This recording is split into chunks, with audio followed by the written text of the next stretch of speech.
Hello and welcome to the course of HDL Digital Circuit Design. Today's topic is Verilog code for JK Flipflop. Myself Shilpa Rudravar, Assistant Professor, School of ENTC Engineering, MIT Academy of Engineering, Anand.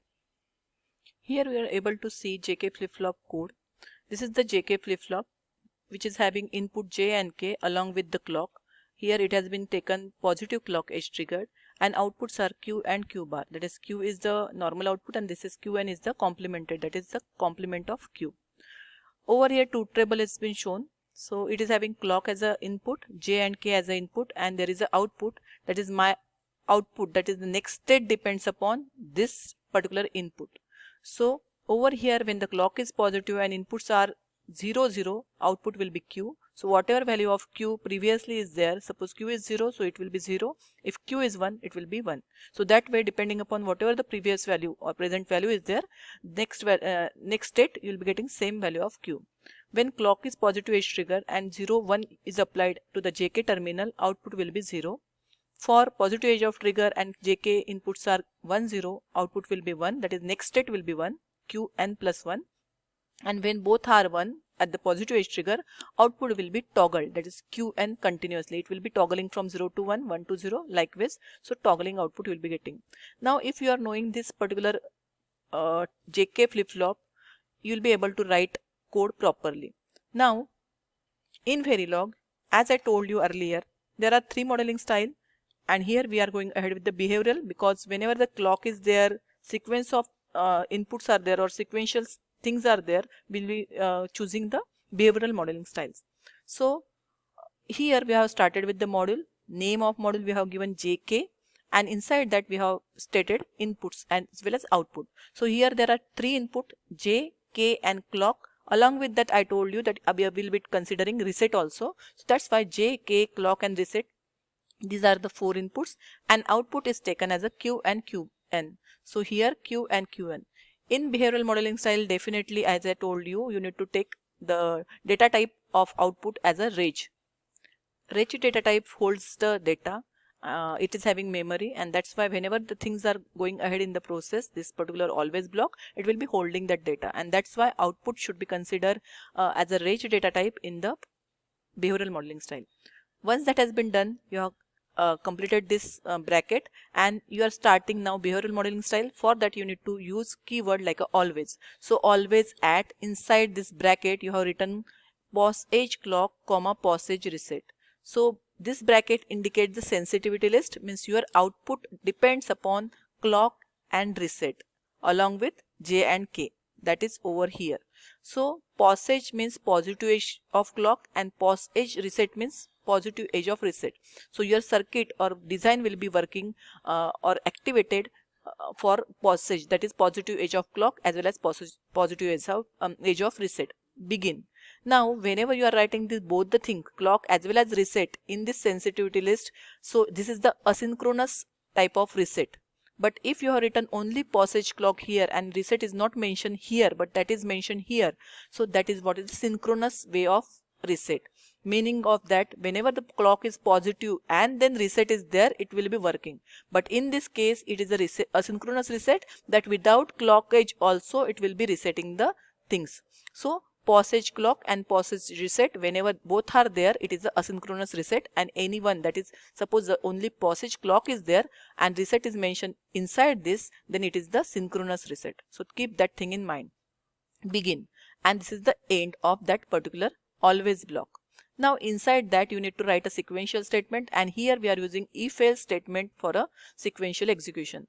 Now first condition is that we need to write if reset is there, what should be the output, and that's why if reset, meaning of that if reset is 1, only reset is written, means that if reset is 1, then what will be the output, that Q will be 0 and Qn will be 1.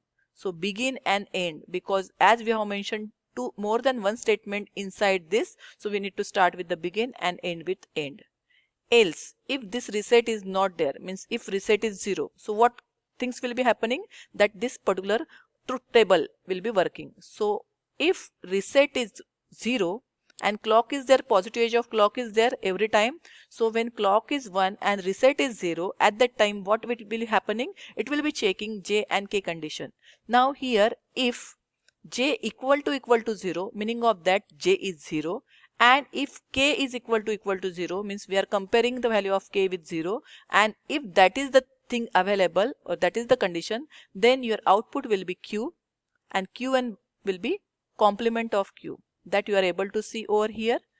When both are 0 0, you are getting output, that is the next state. Here we have considered it as a Q, which will be Q. Okay, don't get confused over here. This Q is the next state which is mentioned here as a Qn plus 1, and this is what is the present state. So whatever present state is there, same you'll be getting at the output for the next state, and Qn is the complement. That's why the complemented value of Q will be getting. So here I have mentioned only one AND over there. It is a arithmetic AND. Meaning of that arithmetic means J is also 0 and K is also 0. So this is the situation.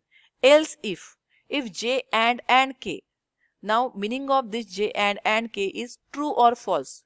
If J and K is 1, value is this particular J is 1 and K is 1, and that's why both are 1. That's why your JK terminal will be 1. So here that condition is getting satisfied, that if J and K, this is also 1, this is also 1. So and means it's a true or false. So the condition is true because both are 1. So that's why it will be executing this state, that is output will be Qn, that is complement. And that's why here it is mentioned as a Qn equal to complement of Q, and Qn equal to Q, that is complement is here, complement of this you will be getting here. So that is end. Now next condition is other than this, if J is 1. So this is what is J is 1. We are not considering K, we are considering if J is 1. If nothing is written, J only is written, means J is 1. So what is the output? That is output is 1. So Q will be 1 and Qn will be complement of that, that is 0. And last condition is 0 1. If K is 1, here K is 1. So Q will be 0 and Qn will be 1. We are ending end of this begin. This is end of this begin. Likewise everything has been done. This is what if is started. So this is end of that if, and this is end of this always, and you are ending it with the end module. So this is the code we have written for JK flip-flop in behavioral modeling style using if-else statement. Instead of like writing like this, or you can write in this way also, like J equal to 1 and K equal to 1. Over here you can write J equal to 1 and K equal to 0.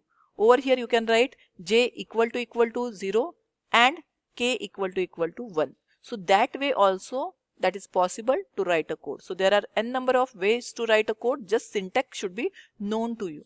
So once that has been done, you need to check a simulation. Before that you need to write a test bench. Okay, so over here you are able to see this is the simulation waveform.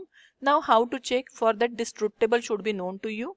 In this you need to arrange the input and output properly if that is coming differently. So I have arranged clock first, then I have taken reset, then this is my output and these are my inputs. You can take output afterward also. Now here what is mentioned, if clock is there and reset is there. If reset is 1, your system is going to be resetted and output will be 0 and complement will be 1. So here you are able to see this is the clock positive edge, negative edge that are coming over here, and this is the reset. Reset is 1 at this time, and whenever the reset is 1, at that time your output will be Q as a 0 and Qn as a 1. So you are able to see this Q which is 0 here and this is 1 here. Until and unless that reset is 1, you will be able to see Q as a 0 and Qn as a 1. So for this reset condition, the circuit will not be operating, it will be in the reset condition. And what reset condition we have given? That whenever the circuit is in the reset condition, Q will be 0 and Qn will be 1. So that is mentioned over here. After that, what you need to do? Else reset is 1. So positive edge of clock and reset is 0. Reset 1, it is getting resetted, but when reset is 0, it will be performing this particular operations. So now you are able to see at this point my clock is 1, that is positive edge trigger. My reset is 0. Now it will be working as its normal condition, that JK flip-flop will be working.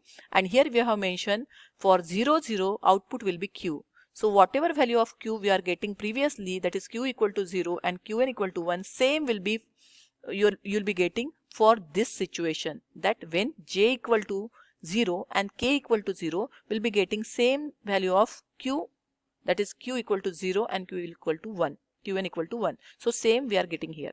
Now in the next state, we have changed the condition as a 0, 1. So now J is 0 and K is 1.